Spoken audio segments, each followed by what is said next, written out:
Hello and welcome back to Spiritual Psychotherapy Services. My name is Dr. Thomas Housh, or if you prefer Housh, and I'm speaking to Jane again from the west coast of Canada.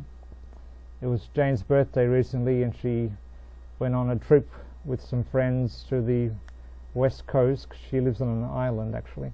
Anyway, how are you today, Jane? I'm doing very well, thank you. That's good. So let's get into it. Last week I introduced you to the notion of determinacy, which is there's no free will, which sounds really weird to the average typical person. It's very confronting actually. And even extremely intelligent philosophers, although most do, in my research, most philosophers, there's actually a Phil Papers survey. It's called Phil Papers, a philosophy papers survey done of philosophers, academic philosophers, and I'm pretty sure most believe that there is no free will, whereas a lot of them still do, which seems incongruous to me, because it's to me when you should reach a stage in your philosophical journey where it's just blatantly obvious that there cannot be free will, and most physicists also accept there's no free will. And the reason why this is so important is because if you believe in free will for yourself and for others, you're compelled, just by pure nature, just compelled to believe that the other person could have done something differently, and you could have done differently given the circumstances. So the most important concept to understand here is given the circumstances. So if I went back, let's say if I went back 1 minute in time, I could not have done or felt or said anything other than I did, given the actual circumstances surrounding the event. So you had a question there?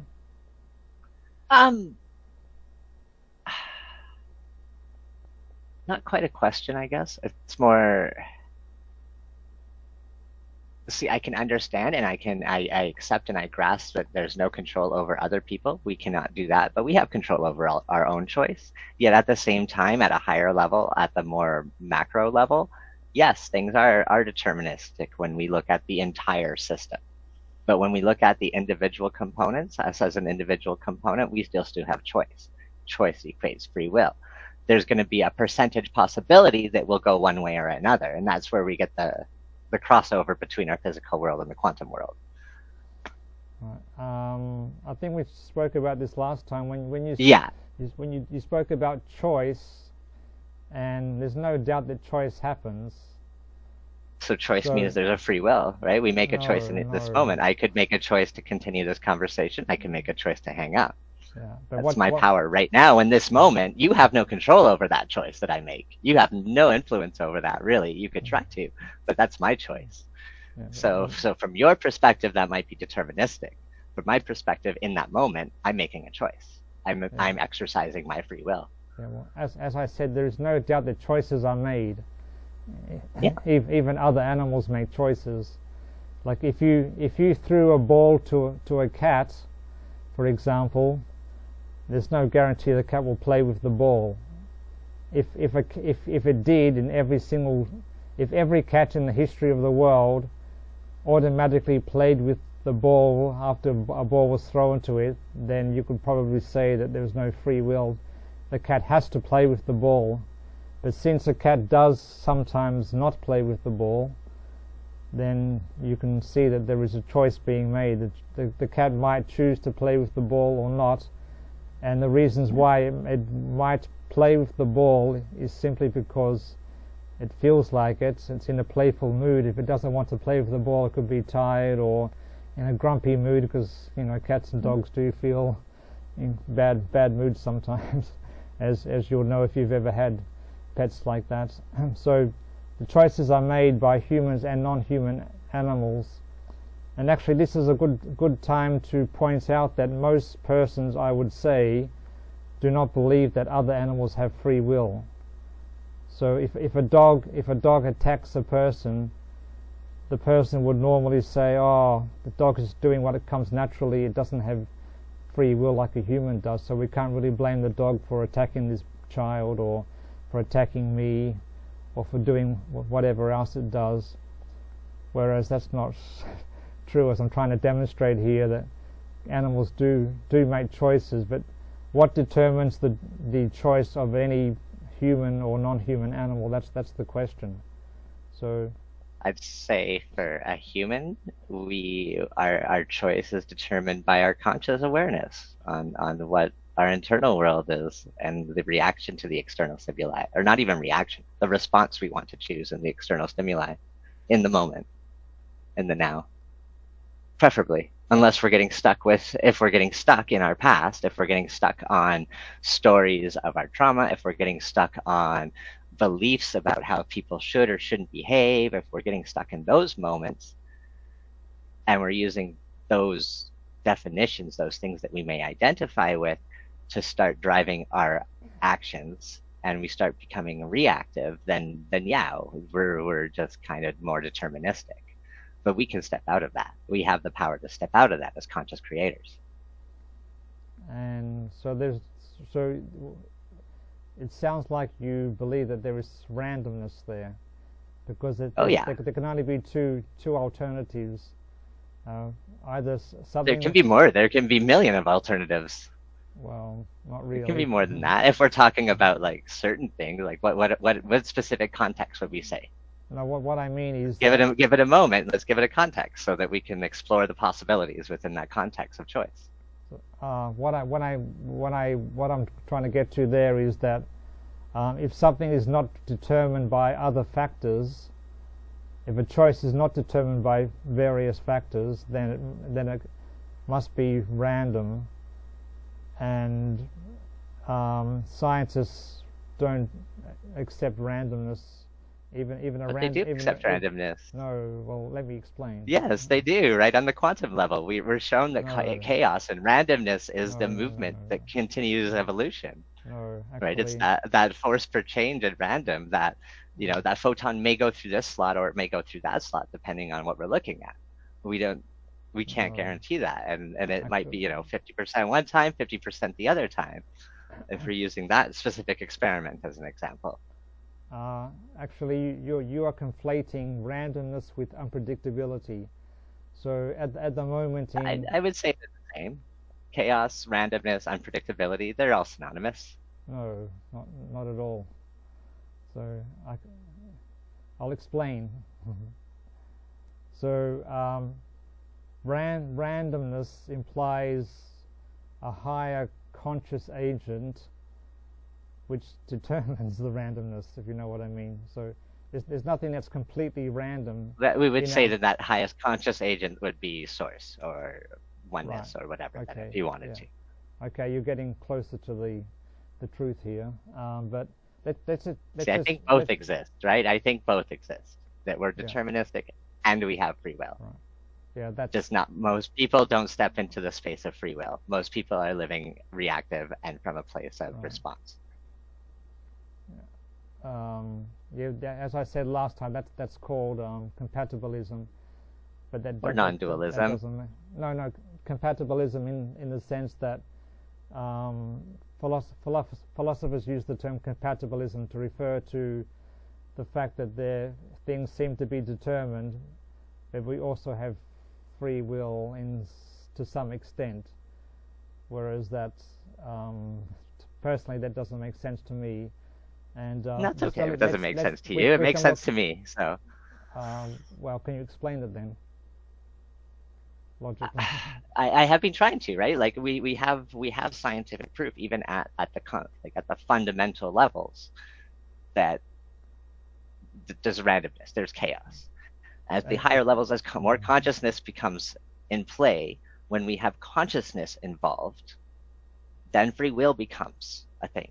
Because with consciousness, full consciousness, I'm not talking about consciousness of most people on the street. I'm not talking about consciousness of I wouldn't say a lot, I don't know.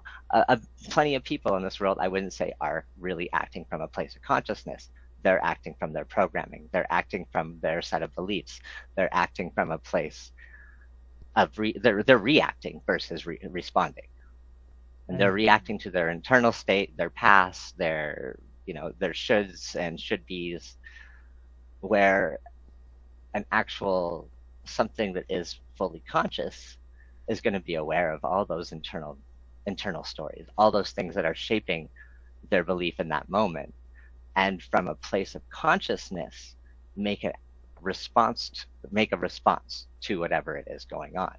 And it might be an internal response. Perhaps they don't actually need to do anything external in this physical realm.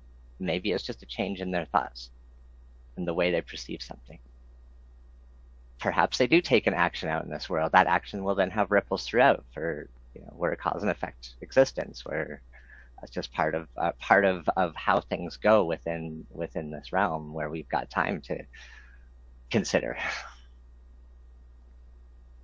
So, right, if we take away time, which we've done, we've shown that just recent in tests and scientific tests, they've accidentally ended up doing an experiment where time was effectively removed, and the actions of the particle and the changes they made then affected the output that they had already had. Maybe after our call you can send me a link to that study, or sure, I'll see if I should be able to find it again. Yeah. Okay. As I said, you're conflating randomness with unpredictability. There is a difference, but anyway, let's get down to the root of things here. Yeah. So where would you say that this so-called free will of yours begins in the animal kingdom? Or do you It's all within me. It's just in me, within my vicinity. That's where my free will is. It does not exist outside of me. No, I mean, and outside of my control. So do you believe that other animals have free will? I would say they make choices. I don't believe they have free will per se. There needs to be a level of consciousness. But without consciousness, there's no free will. So what is that factor that brings free will into play? Consciousness. And what is consciousness?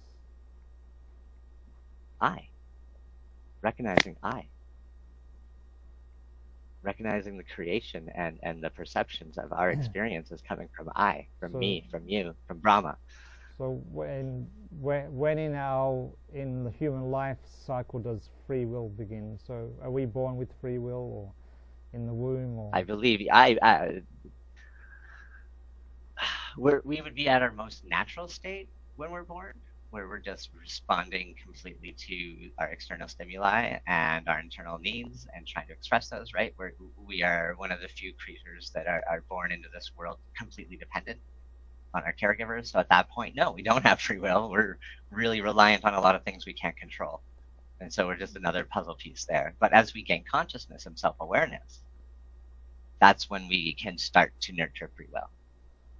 So there is a point in our life where free will enters the picture. Yeah. And where exactly is that? As someone develops consciousness and awareness, self-awareness. Once that individuation really truly begins, if we want to go down like a Carl Jungian route, it'd be at the point of individuation when that really starts. And then we get a lot of different beliefs and programmings at that early stage too, that starts to remove our free will to an extent as well, and challenge our free will and challenge our conscious choice.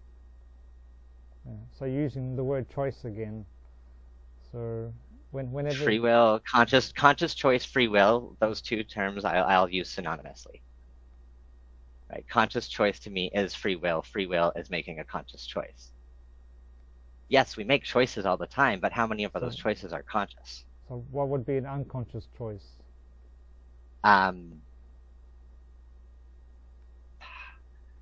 Reverting into a habit, not being aware of falling into a habit. Like for myself, biting my nails would be a good one. That was something that I had formed as a habit in my youth during that phase of individuation.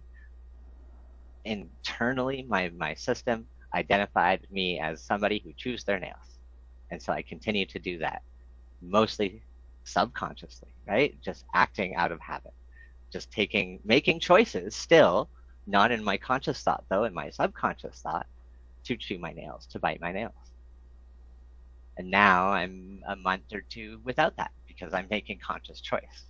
I'm bringing myself into awareness of my current moment, of my current position, of my current place, of my actions. And when I'm noticing and I'm seeing that action start to take, that choice, that automatic choice begin to take, I use my conscious choice, my free will, to say no, to take a different action and not go down that same path that would be, you could say would be deterministic per se, if I was going through my subconscious choice still.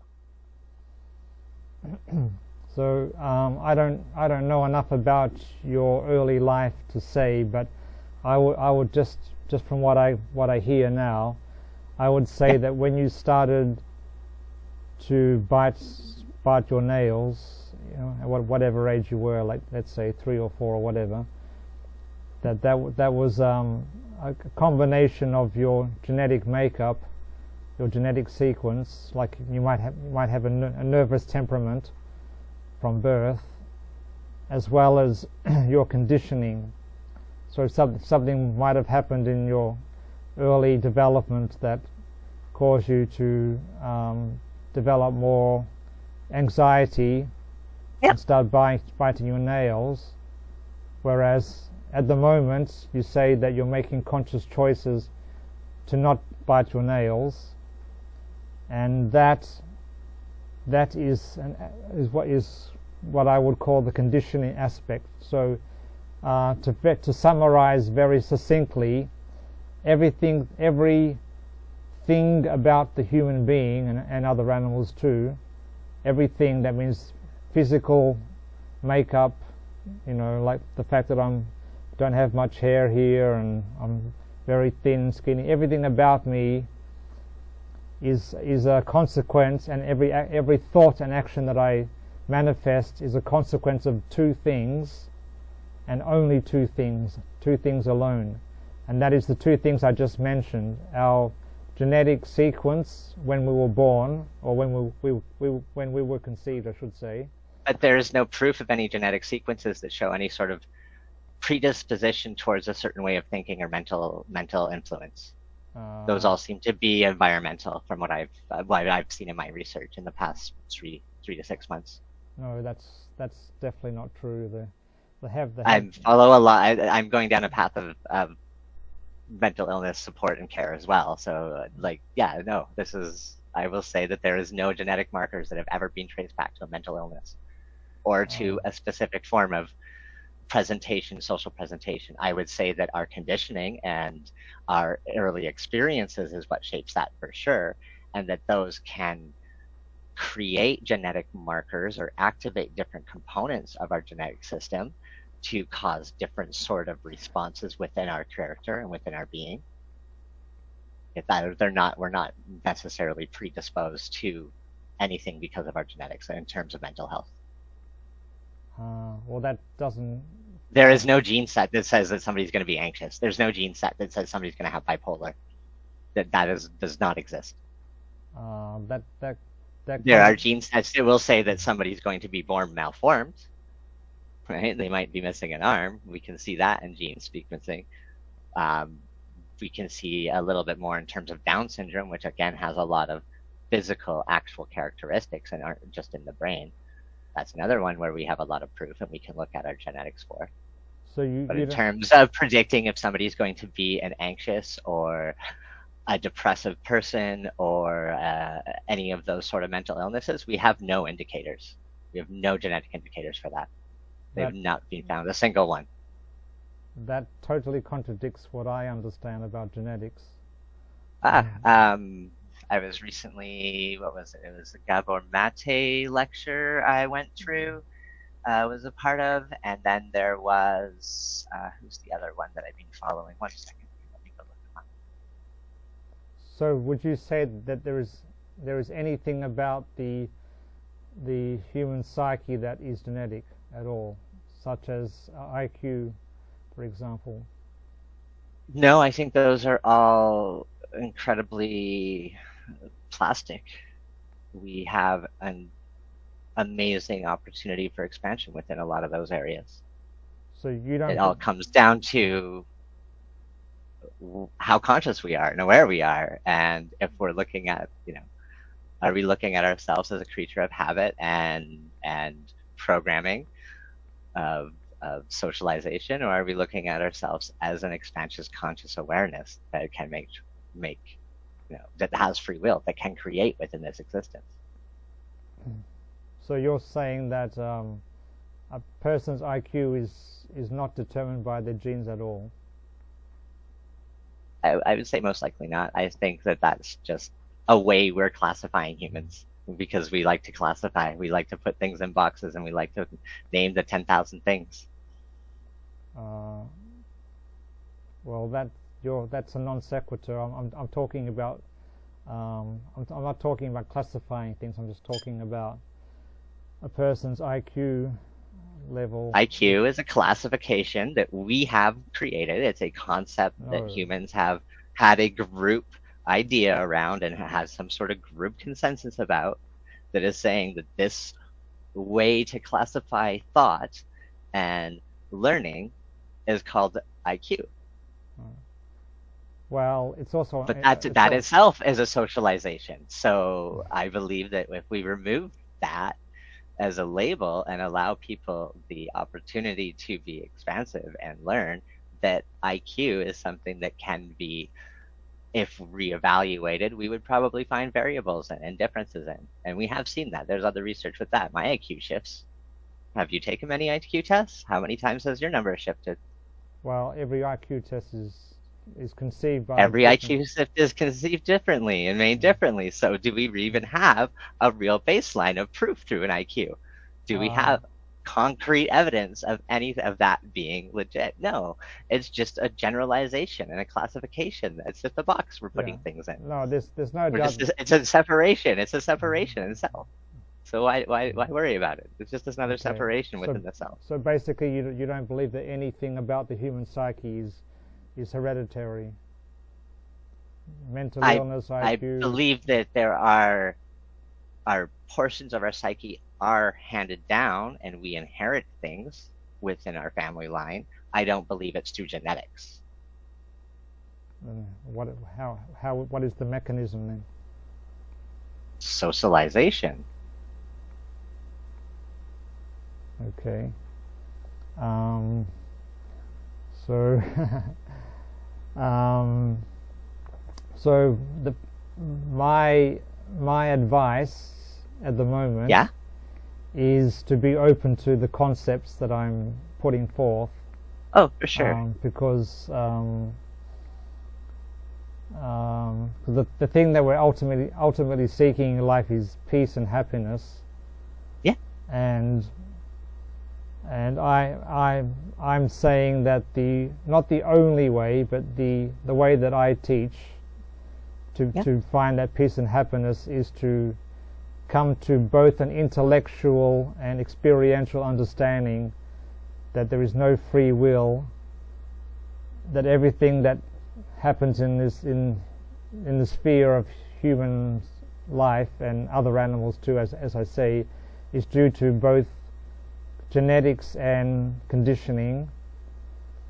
And so getting back to what I was saying before, so when the genes that we were conceived with at conception, as well as the genetic mutations which occur, so the genetic mutations which occur in our life is what I would put down to a conditioning. So the genes mutate according to various conditionings, and everything else that happens to us. So if you look at what happens from conception, so we're conceived in the womb of the mother, and then from that time forth, from that time there is a whole gamut of conditionings which are imposed upon us. So we're conceived, and then we take nutrients from the mother. So how we develop depends on the mother's nutrients that she ingests, as well as her general health, as well as her mental state. So, because we know that the way the parents behave and towards the unborn fetus and embryo has an impact upon on the development. So, like if you play classical music for unborn child, it's a conditioning which is helpful for its intellectual development and creative development.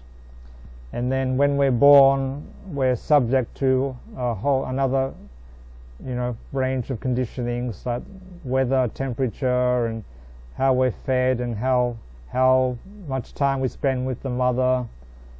And so it just goes on from there and there. So which school we go to, and family and friends that are surrounding us.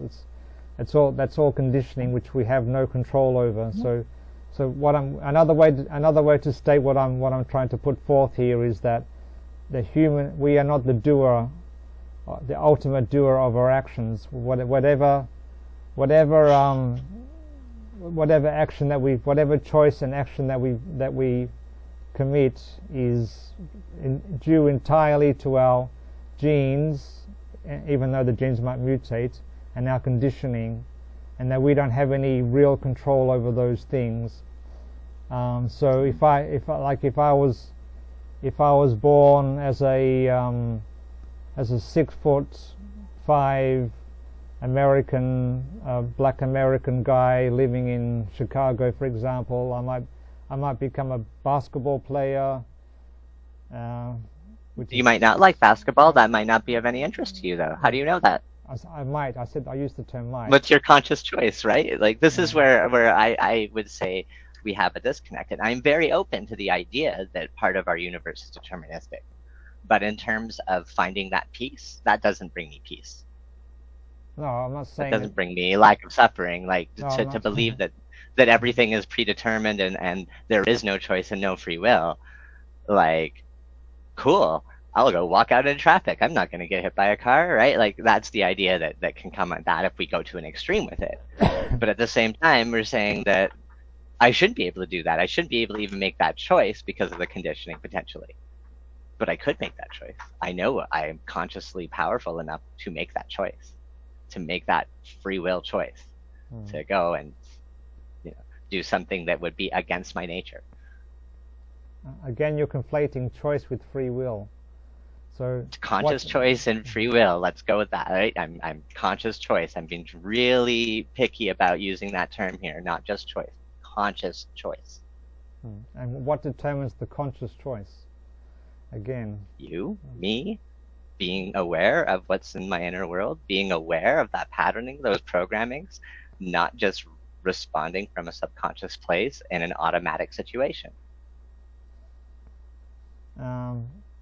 Okay, I'll just go back to what I said near the start of the chat and say that this concept which I'm putting forth is very confronting to the human being. And so is the other aspect of saying that both exist, where there is a level of predetermination, especially when we're looking at a macro, when we're looking at the entire system.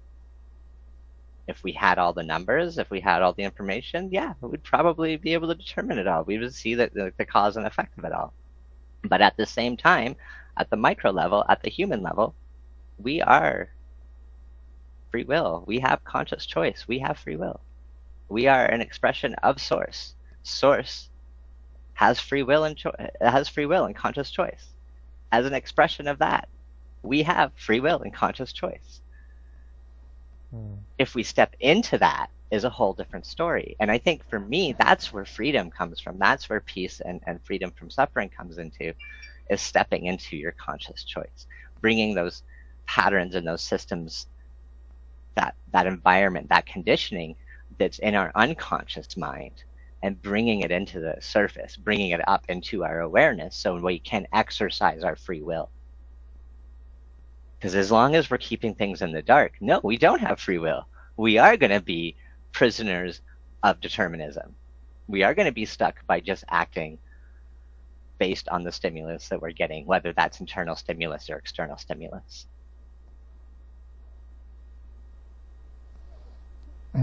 Again, very confronting, isn't it? Yeah. No, it's a good chat. But what you said is not confronting at all, because I think most persons would not be confronted by the idea that there is some determinism in the universe and that they have free choice or free will.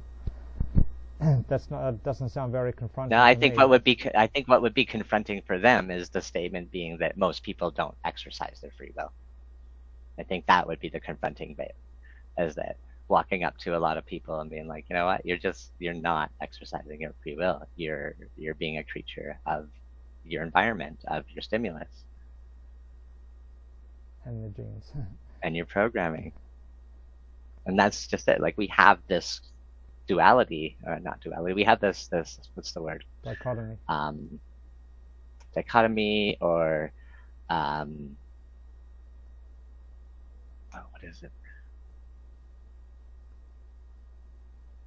Opposites.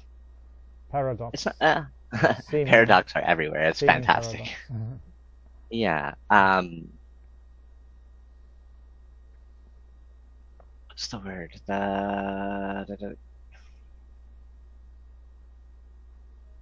Yeah, I can't think of it right now. I'll figure it out later. I'm sure it'll come up in my head when I need it again.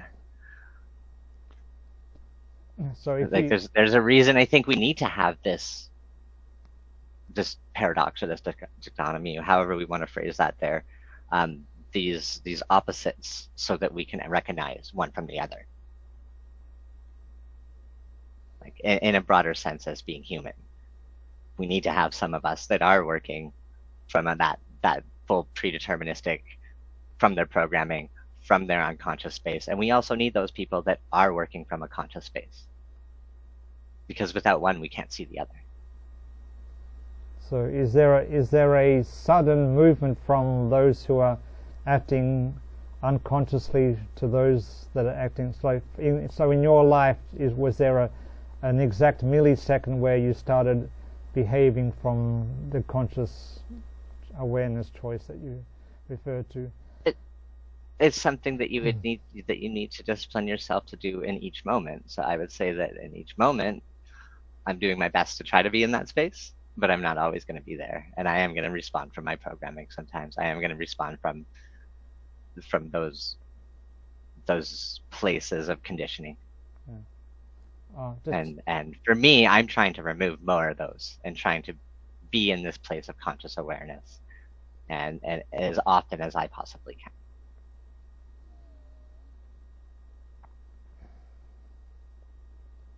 Okay. So we're obviously at an impasse here. So do you want to move on to another topic? A little bit. Yeah. So I'm just curious about this. Like, so like I said, it feels like your method to find peace in your moment and in your here and now has been to accept determinism as being the core of existence and reality. No. Really? No? Isn't that? It's not your root? What is it that brings you peace and silence? And what brings you to your peace? As we agreed last time, that peace comes from living in the moment, accepting life as it is. Yeah. But what I'm saying is that to get to that stage, it's most beneficial to recognize that. I found a different path though, and I'm at that same stage. So you are in continuous peace, unbroken peace of mind. Majority of the time, I have a few areas of resistance that I'm looking at, and that's one of the reasons why I was very interested in our conversations, is that there are places of resistance within me still. Places where there is more turbulence, and that I would say I do maybe not necessarily allow suffering, but that do create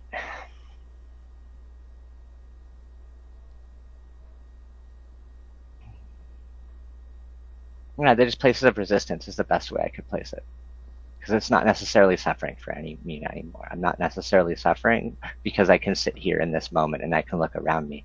and I can say I have all that I need. Yet there are certain areas where there is resistance, where I believe I could be doing better, where I know I could be doing better and bringing in more. And it's finding those areas within myself and bringing them into consciousness so that I can start to exercise my free will on them and not act from a place of conditioning. That will lead me to be able to make the changes I need, or to step away from that resistance and step towards areas of non-resistance. So what do you think you need to get to that place where you're unbroken peace of mind in daily life? What is causing that resistance, in other words?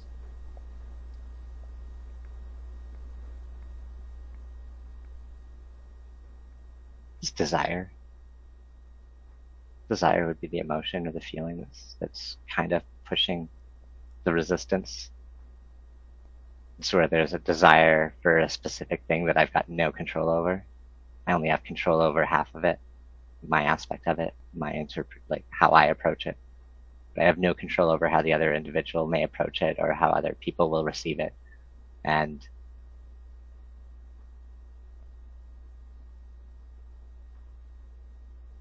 I've got a very high desire for it to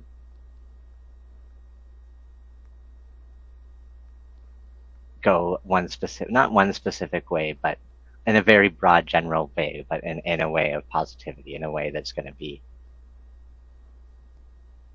I guess, aligned with my desire, really, which is, in this case, it's like I have a conflict with somebody whom I care about deeply. Their own conditioning and personal woundings kind of got between us, and I'm trying to figure out a way to be able to reapproach them, that they could receive.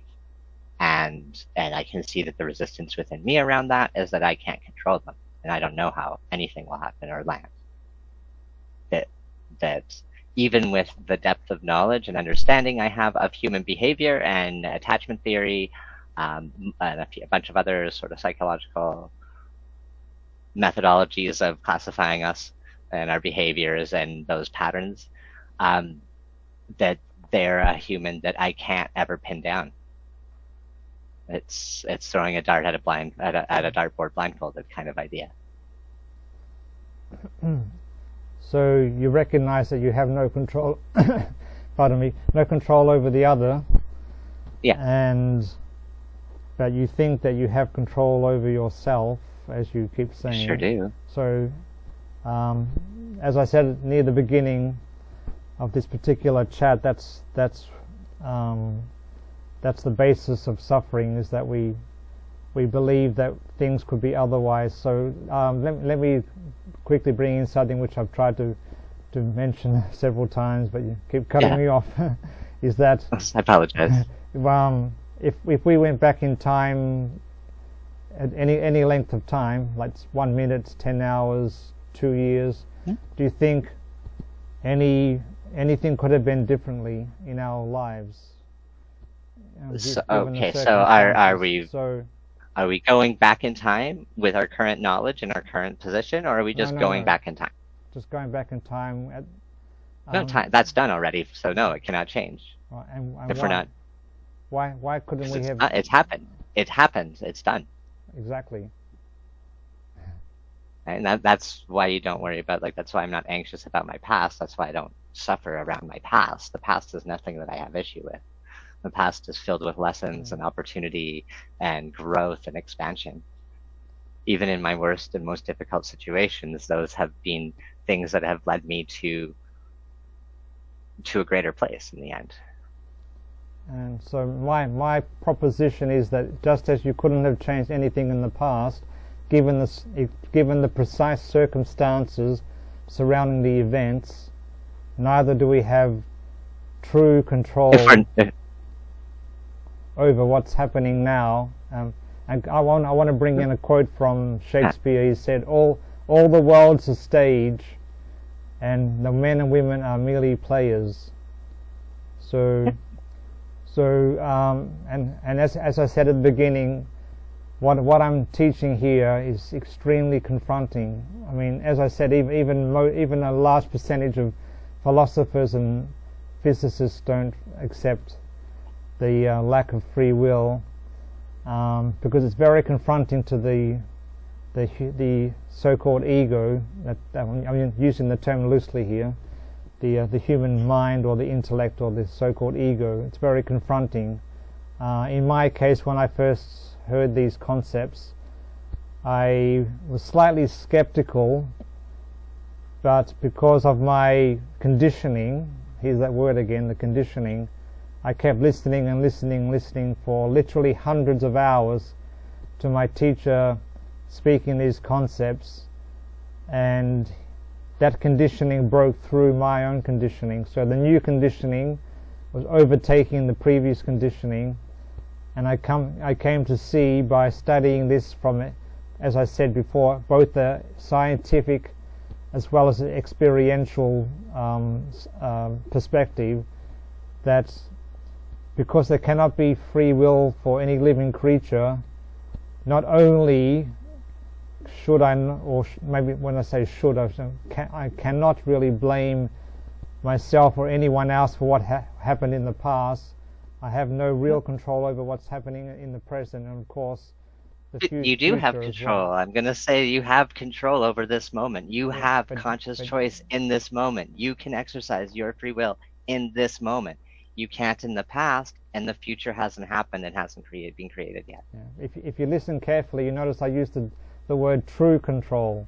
It seems like I have control, but true control is what I mean by that. What is true control for you then? How do you define true control? Yeah, that's just about to explain. So, okay, sorry. We are not the ultimate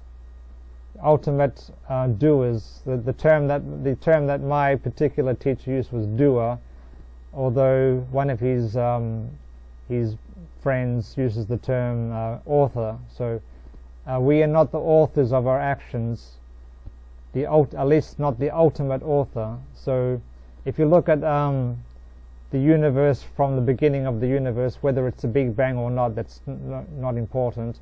So there some motion took place. I use the term motion as opposed to action.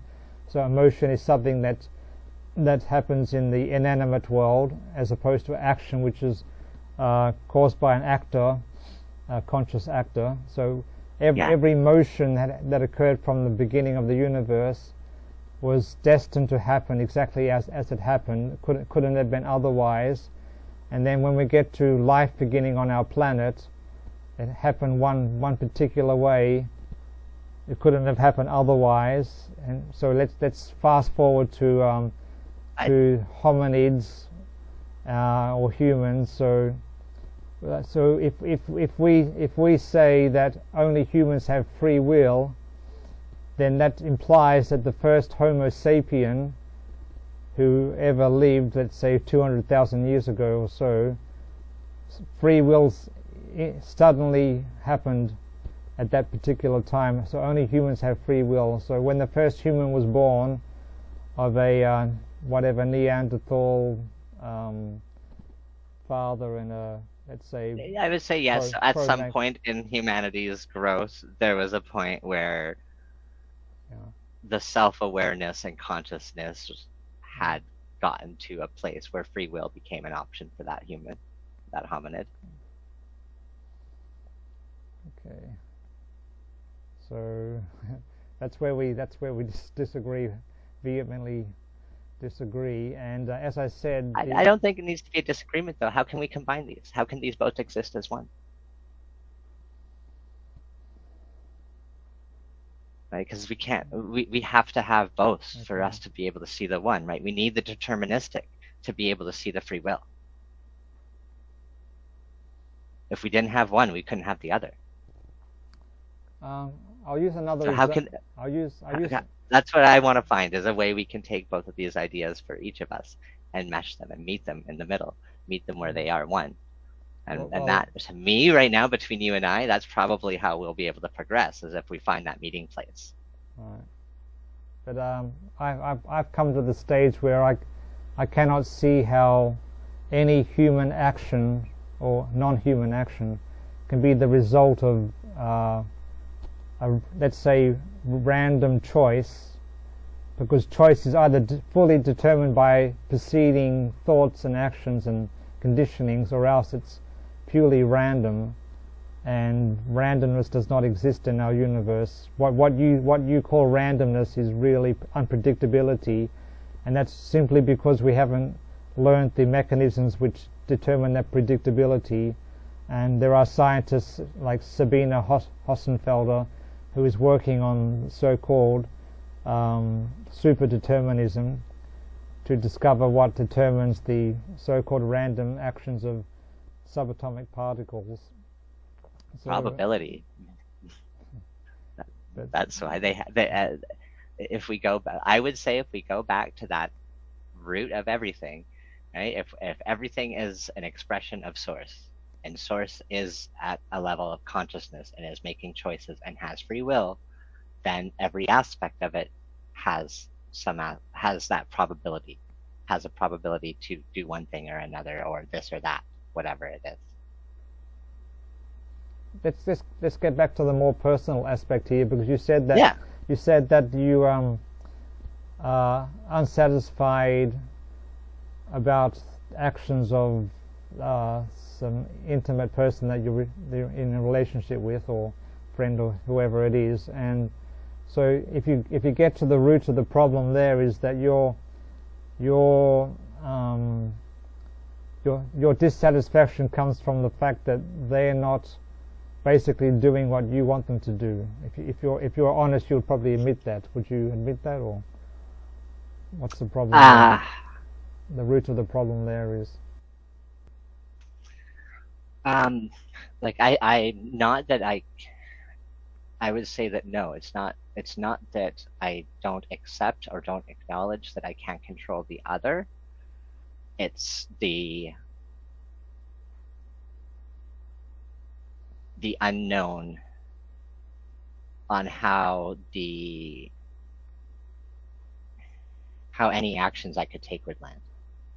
It's how any actions you would take would what? I didn't hear the last. How any action I could take would land with the other side. Right. How it would be received, how it would be seen. So I'm feeling anxious about the reaction of the other person. So no, I'm okay with however they choose to react. I'm okay with that. I don't want to cause them pain. I have desire there to not cause them pain. And if you did, and that's outside of my control. And I think that's where, like, if I'm really getting down to it, that would be where the resistance is that I recognize that no matter how pure and proper my intent is, and no matter how I respond to either my internal ideas and around this and beliefs, or to them, that I have no idea if I'm going to cause them pain or not. And if you did cause them pain, you would feel guilty. Is that what you're saying? I wouldn't feel guilty. No, I'd be sad that I caused them pain, but it's not my guilt to carry. Especially if I know that my action is coming from a place of pure intent, and from a place of non-manipulation, from a place of inviting another into my world versus trying to drag them into my space. So when you use the term sad, but that might be seen as a lower form of guilt, really, because if you're perfectly happy with whatever eventuates, then you will not feel sad, I would say. So anyway, but getting back to what we were talking about earlier about finding peace and happiness, you don't have to believe in determinism to find peace and happiness. That's not what I'm saying. No. But what I believe that's what I said. But what I am saying is that's definitely one of the most beneficial ways to overcome suffering, is to both understand that everything is predetermined, and to take the cure for whatever suffering arises, which is resting as awareness. So what I'm teaching you here is called Gnosticism, or the path of knowledge, or Jnana Yoga in Sanskrit. And there are three other systems of yoga: the Karma Yoga, the yoga of action; Bhakti Yoga, of devotion; and Ashtanga Yoga, the eightfold process, which involves things such as meditation and sitting in a lotus position, and observing various do's and don'ts. And the eightfold process is a process that leads to conscious awareness. Like that is a process that is meant to bring in the unconscious into the consciousness, so that we can exercise our free will. Okay, well, again with the free will, but what I'm trying to emphasize here is that you don't have to believe in determinism to find true peace and happiness. But the path that I teach does involve that. If you, like, I think I might have mentioned Mother Teresa last time. So someone like Mother Teresa, or any devout Christian like Saint Francis of Assisi, for example, his path was the path of devotion. So Christians and Muslims and most Hindus and even a lot of Buddhists, they practice devotion to either God or incarnation of God, or to their own particular guru or teacher. And so when you practice devotion, you're opening the heart, so to speak, and depending fully on God, and understanding that it's all God's will, like as the Muslims say, inshallah, whatever happens is God's will. And of course Christians say the same thing in their own particular languages. So that's one path, and also by far the most popular path of yoga is devotional yoga. So by practicing devotional yoga, you can overcome all suffering, of psychological suffering, and that's what I practiced for about 20 years. But it's only until I came to understand determinism and other aspects of Jnana Yoga that I really advanced in my overcoming of suffering, and got into the stage where I'm practically free of mental anguish. And because you're also intellectually inclined, I can see that I'm hoping that you'll think about the things that I spoke about, especially in the first 15 minutes or so of the video. So you might want to go back and watch it, and think about the concepts which I spoke about, like the concept of where does free will originate in the evolution of animals, and other things which I mentioned. And of course the most important one is to separate choice and free will, because choices are always determined by something. And you're saying that choices are determined by free will, conscious awareness. Choice can be determined by conscious awareness and free will. It's not exclusive, right? Your determinism still comes into play through the conditioning and programming for somebody who has not stepped into a conscious awareness. And that's a hazy borderline where you go from unconscious awareness to conscious awareness. So anyway, think about these things, because that's what Jnana Yoga means. That's what Gnosticism is all about, is dwelling on these concepts in the mind. I haven't looked into Gnosticism much, so I will definitely go into that. Stoicism, I've done a lot of work with Stoicism. It's one of my preferred ones. I find that Stoicism is just Tao in another, with a lot more words, in terms of its theory, its philosophy. Well, I use the term Gnosticism in the etymological sense of intellectual knowing or understanding. Jnana means, actually I'm pretty sure that the word Gnostic comes from, or Gnosis comes from Jnana in some way, because a lot of the Greek and Latin terms originate in Sanskrit. That's why they're called Indo-Asiatic Indo-European languages. So most of the European languages are called Indo-European. And so we've got a couple of minutes left. Do you have any final questions? No, definitely have left me some great things to think on and to consider more. Did you practice resting as awareness? Or do you have do you fully understand what I mean by that? Or it's hard to understand when because I'm using words to describe something which goes well beyond intellect. I would say I believe I do. I think that's kind of one of the practices that I frequently kind of fall into naturally, as well as resting as awareness, right? Awareness of, when I say that, I say awareness of my emotions, the feelings of my body, awareness of what's also around me, the physical things, the sensation of wind on my skin, just becoming aware of my full being within the moment. Well, that's totally not what I mean by resting as awareness. No? Okay, because that to me is resting as awareness, is you just rest as aware, being aware of your full experience within this moment. Well, you've got the resting as awareness, being aware of something else. So what I'm trying to get to with resting as awareness is to go beyond the intellect, the subject-object duality. So we are already awareness. We are already capital A awareness, capital C consciousness, or Brahman. But to rest as awareness means to go to that place within, past the sensory world, past the intellectual, past the ahamkara, pseudo-ego, and resting as our... So you can rest as awareness in anything that you do. Like right now I'm resting as aware pardon me, resting as awareness because I know that I am the awareness which can possibly be aware of the pseudo-ego, the intellect, the mind, and the external world, but I'm not necessarily focusing on the objects of awareness.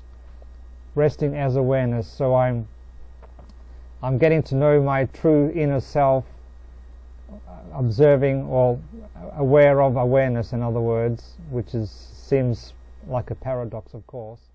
And so being the watcher of the thoughts kind of idea. So as another way to frame it would be like being the watcher of the thoughts, sitting and being the observer of yourself, of your own self. Would that be another way to frame that? It's still bringing up a subject-object duality.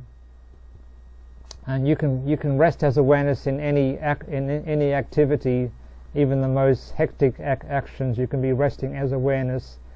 Just like the other day, I was on a bus and it was very noisy, and a lot of persons milling around on the bus. It was crowded, overcrowded actually, and so you could just focus on the external world in that instance, or you could be regressing into the innermost self and resting there while still being aware of the external world. So it's very difficult to explain with words, but I did go through the subject-object hierarchy last time.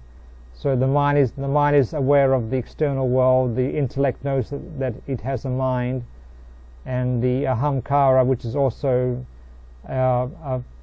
let's say a slither of the intellect, is or consciousness. So these three components of consciousness, mind, intellect, and ahamkara, pseudo-ego, are all components of consciousness, and they're all objects of the true subject, which is God, the true inner nature, Brahman, God, the Tao, awareness, consciousness, the ground of all being, the universal field. So resting as awareness can be done in any activity, but to get to know that inner awareness in the beginning, it's helpful just to stop for a few seconds. Close your eyes if you want to. Breathe in and out. I am. So breathing in I, breathing out am. So that is the cure for suffering is to know that you are eternal awareness, such Chit Ananda or Satchit Ananda, and you can do that through any of the 4 systems of yoga, but the one that I teach here is Gnosticism or Jnana Yoga. So Gnosticism simply means the yoga of knowledge. It doesn't refer to any specific group of persons from the 1st century or any other century, such as Christian Gnostics. So I make that very clear. So any final questions? And no, I think I'm good. I'm going to go look up, I think, a little bit more and see if I can find more about resting as awareness. Okay. I just think I feel like our language is being the difficult thing here, while I feel like we both probably have the same comprehension of what it is. Okay. So I'm probably going to look at that, and we should definitely come back to that on the next meeting, I think, and kind of look at that. Okay, I'll send you a name of someone that teaches this technique, or if you want to call it a technique, and she actually mentions that every 20 seconds or so when she's teaching her classes, when someone brings up some topic like do you believe in reincarnation, she said, oh, that's just a concept, just rest as awareness, just rest. She emphasizes the resting as awareness a lot, so that's part of the Jnana Yoga process. Okay, so I'll see you next week, hopefully, Jane, and enjoy your birthday gift. Looking forward. Thank you very much. Yeah, it should be a fun art music festival. So, okay, thank you. Namaste, bye.